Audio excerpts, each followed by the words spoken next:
Co-powered by Techno.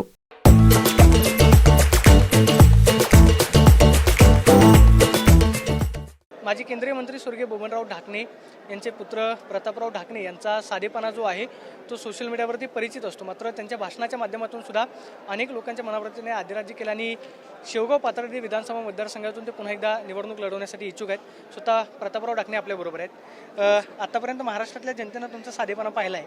आज तुम्ही पवारसाहेबांना भेटायला आलात, या ठिकाणी सुद्धा बसलात.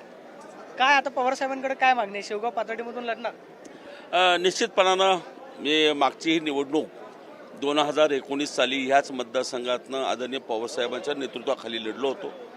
काही थोड्याशाच मताने मी पराभूत झालो, पण तरी मी गेली 5 वर्ष सातत्यानं पक्षाचं नेतृत्वाचा विचार घेऊन या मतदारसंघात सातत्याने लोकांच्या सुखदुःखात आहे, लोकांशी संपर्कात आहे आणि राष्ट्रवादी काँग्रेस पक्षाचा विचारधारा आणि नेतृत्वाची विचारधारा ही लोकांपर्यंत पोहोचवण्याचं आणि त्यातून संघटन मजबूत करण्याची भूमिका घेऊन मी 5 वर्ष लोकांमध्ये काम करतोय. राज्यामध्ये वातावरण बदललं अशा पद्धतीची चर्चा आहे. अनेक जण पवारसाहेबांकडे पक्षप्रवेश करत आहेत. जर कदाचित तुम्हाला या मतदारसंघामध्ये उमेदवारी मिळाली तर या मतदारसंघामध्ये बदल पाहायला मिळेल? बदल माझ्या मतदारसंघात नक्कीच यावेळेस आहेच, पण एकूणच महाराष्ट्रामध्ये महाआघाडीचा आज बोलबाला हा अत्यंत प्रॅक्टिकल आहे. कारण महाराष्ट्रामध्ये गेली 7.5 वर्षाच्या भाजप आघाडीच्या युतीच्या माध्यमातून जे सरकार सुरू झालं 14 साली, त्या सरकारच्या अनेक निर्णयांचा फटका महाराष्ट्रातल्या प्रत्येक क्षेत्रातल्या घटकांना बसलेला आहे.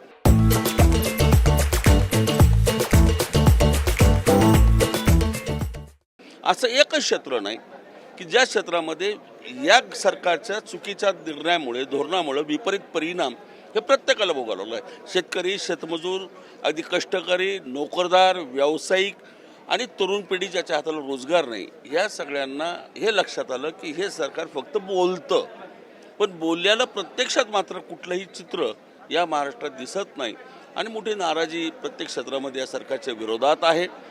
आणि कालच्या लोकसभेच्या निकालानंतर महाराष्ट्राचा कल हा जाहीरपणानंच दिसत आहे.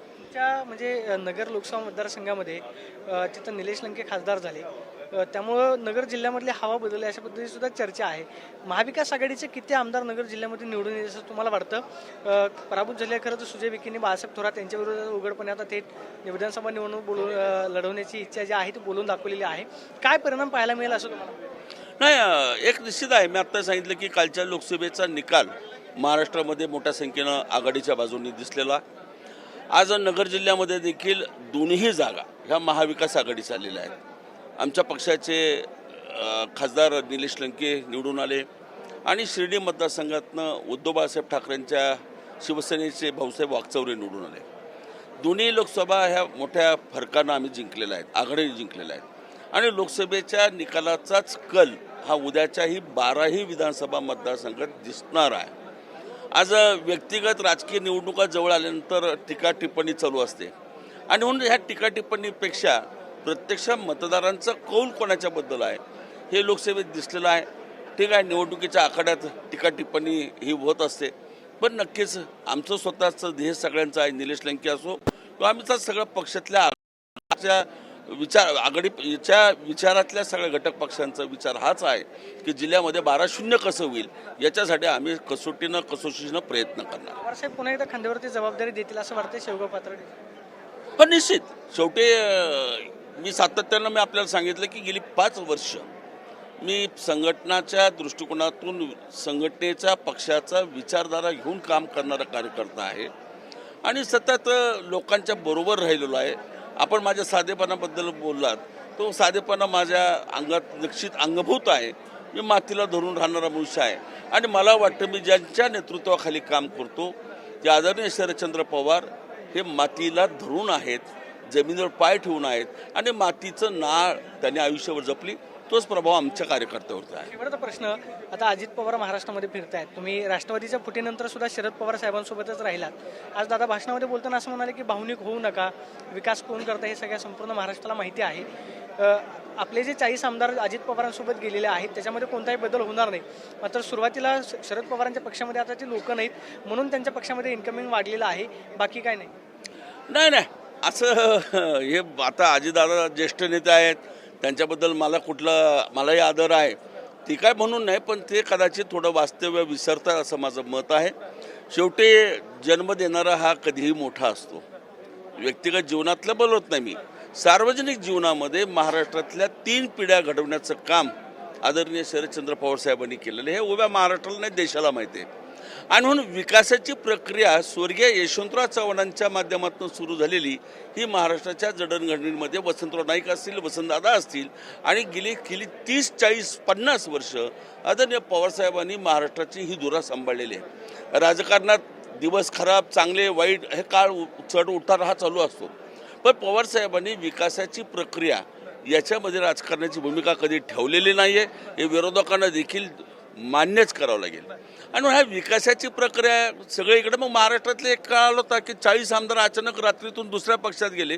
पवारसाहेबांवर 0 संख्या होती, त्याच पवारसाहेबांनी 54 महाराष्ट्रामध्ये आमदार पुन्हा एकदा निवडून आले आणि ही ताकद मान्य करायला लागली. राजकारणासाठी ही भाषा बोलावी लागते वगैरे, ठीक आहे.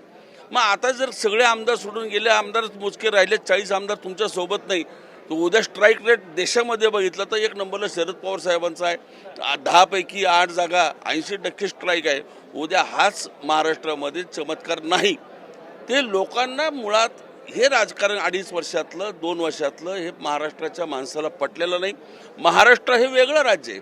महाराष्ट्र धर्म हा शब्द आम्ही वापरतो, हा शिवरायांच्या विचारसरणीचा आणि माऊली तुकारामच्या संप्रदायाच्या विचाराचा महाराष्ट्र आहे. आणि म्हणून इथं भावनिक वगैरे काही विषय नाही आहे. शेवटी ही विचारधारा महाराष्ट्राला टिकवणारी महाराष्ट्र आहे. आजचा महाराष्ट्र आणि कालचा महाराष्ट्रात फरक आहे. कालचा महाराष्ट्र जो वैभवशाली परंपरेतला आहे, आज तो विस्कळीत झालेला आहे. हे सत्य नाकारता येत नाही. आणि पुन्हा हा महाराष्ट्र जर सावरायचा असेल, पुन्हा पूर्ववत आणायचा असेल, तर आज पवारसाहेबांच्या माध्यमातूनच हा महाराष्ट्र जागेवर येईल, हा विश्वास सामान्य माणसाच्या मनात आहे. शेवटचा प्रश्न, आज तुम्ही पवार साहेबांच्या म्हणजे बरोबर इच्छुक उमेदवार म्हणून मुलाखत देण्यासाठी आलात, कार्यालयाच्या ठिकाणी बसलात, निवडणुकीनंतर विधानसभेत बसणार. मी आपल्याला आता सांगितलं, माझी नाळ ही मातीशी जोडलेली आहे. माझे वडील स्वर्गीय बबनरावजी ढाकणे गल्लीपासून दिल्लीपर्यंत गेले. एक मुख्यमंत्री पद सोडलं तर संपूर्ण आयुष्यात त्यांना सर्व त्या बाबतीत ते नशिबवान ठरले. ते फक्त मुख्यमंत्री झाले नाही तर सर्व वैधानिक पदावरती त्यांनी महाराष्ट्रात देशात काम केलेलं आहे. आदरणीय पवारसाहेबांचा आणि त्यांचा 65 सालापासूनचा एक स्नेहपूर्व संबंध राहिलेला आहे. आणि म्हणून आदरणीय पवारसाहेब असतील, माझे वडील स्वर्गीय बबनराव ढाकणे असतील, यांचा विचार आणि यांचा संस्कार आमच्या व्यक्तिमत्वावर आहे. आणि म्हणून सत्ता येते, सत्ता जाते, सत्ता चंचल आहे. आणि म्हणून सातत्याने डोक्यात हीच भावना ठेवली पाहिजे की आपण जोपर्यंत सामान्य माणसाशी जोडलेले आहोत तोपर्यंतच आपल्याला महत्त्व आहे. सामान्य माणसाची नाळ जर तुटली तर तुम्ही कितीही मोठं व्हा, लोकांच्या स्मरणात राहत नाहीत, पदर राहण्यात नाहीत, परंतु व्यक्तीच्या विचार आणि व्यक्तीचं वागणं मात्र समाज लक्षात ठेवतो. पाहतोय की शरद पवार पुन्हा एकदा खांद्यावरती जबाबदारी देतील आणि आमच्या शेवगाव पातळी विधानसभा मतदारसंघामध्ये बदल घडेल अशी प्रतिक्रिया प्रतापराव ढाकणेंनी दिल्याचं पाहायला मिळतं. कॅमेरा पर्सन गणेश मोरेसोन, Pradeep Kapse, TV9 Marathi, Pune. Co powered bye techno.